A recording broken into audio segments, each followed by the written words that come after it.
Gimana sih caranya agar video kita itu selalu muncul di beranda YouTube? Nah, pertanyaan ini sering banget ditanyakan teman-teman YouTuber pemula. Bang, bagaimana sih caranya agar video kita itu selalu muncul di beranda YouTube? Atau video kita itu direkomendasikan oleh YouTube? Nah, berdasarkan pengalaman saya teman-teman, video kita itu bisa muncul di beranda YouTube berdasarkan 4 hal penting ini. Nah, yang pertama teman-teman, minimal kita mempunyai subscriber alami. Nah, mengapa konten YouTuber pemula itu susah direkomendasikan oleh YouTube? Karena mereka awal-awal membangun channel YouTube-nya sudah melakukan sub for sub. Nah, sub for sub ini bisa menghambat pertumbuhan channel YouTube kita teman-teman.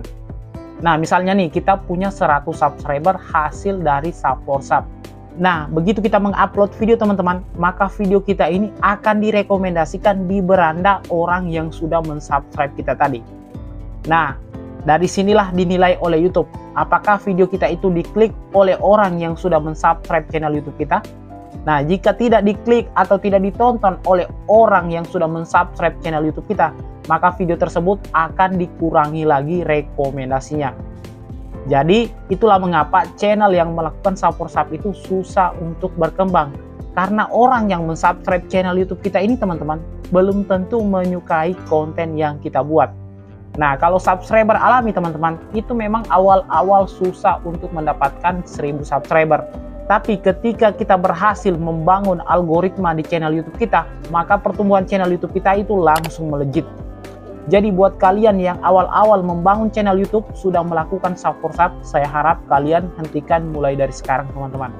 Lalu yang kedua, agar video kita itu selalu muncul di beranda YouTube, yaitu video kita harus memiliki waktu tonton yang tinggi. Nah, minimal 30% dari durasi. Jadi teman-teman, pada saat kita mengupload video, maka YouTube itu akan mencatat retensi penonton kita.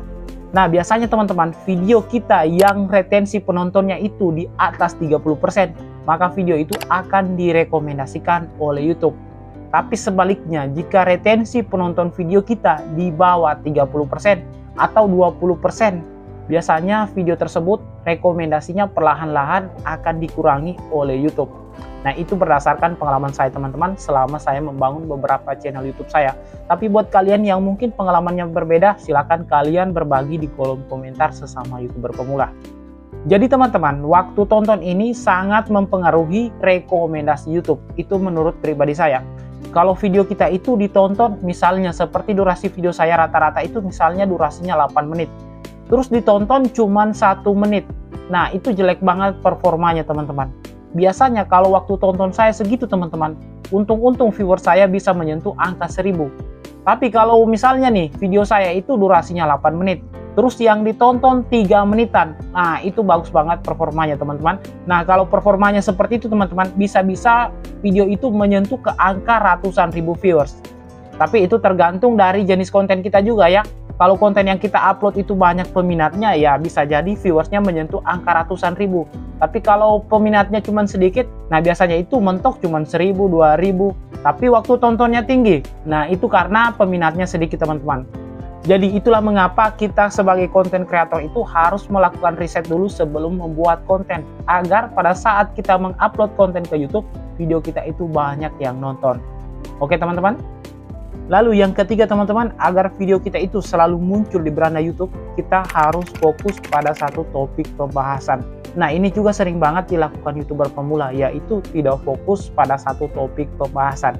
Misalnya nih, mereka awal-awal membuat channel, mereka membuat konten masak, terus mereka mengupload 3 video, tapi nggak ada yang nonton.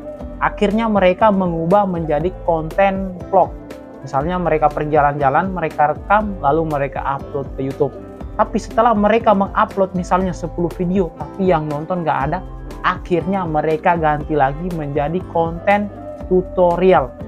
Nah, setelah mereka membuat konten tutorial, tapi nggak ada yang nonton, akhirnya mereka ganti lagi tema pembahasannya. Channel YouTube yang seperti itu teman-teman, biasanya akan susah mendapatkan rekomendasi YouTube. Karena algoritma YouTube saja bingung sebenarnya channel ini mau ngebahas apa sih. Jadi syarat agar video kita itu direkomendasikan oleh YouTube, buatlah algoritma YouTube mengenal channelmu.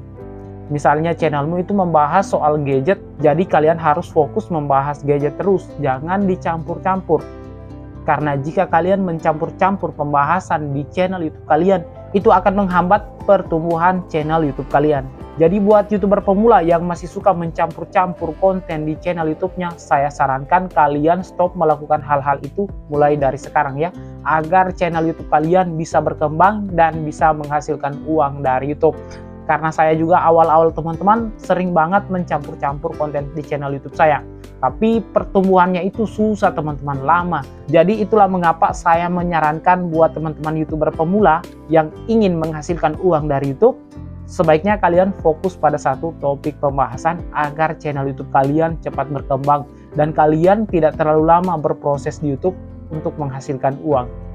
Lalu yang keempat teman-teman, agar video kita itu direkomendasikan oleh algoritma YouTube, minimal nilai CTR-nya itu di atas 5%. Nah, ini sering banget juga saya katakan di video-video saya sebelumnya. Buat kalian yang menyimak video saya sebelumnya, saya rasa sekarang channel YouTube kalian sudah mulai berkembang.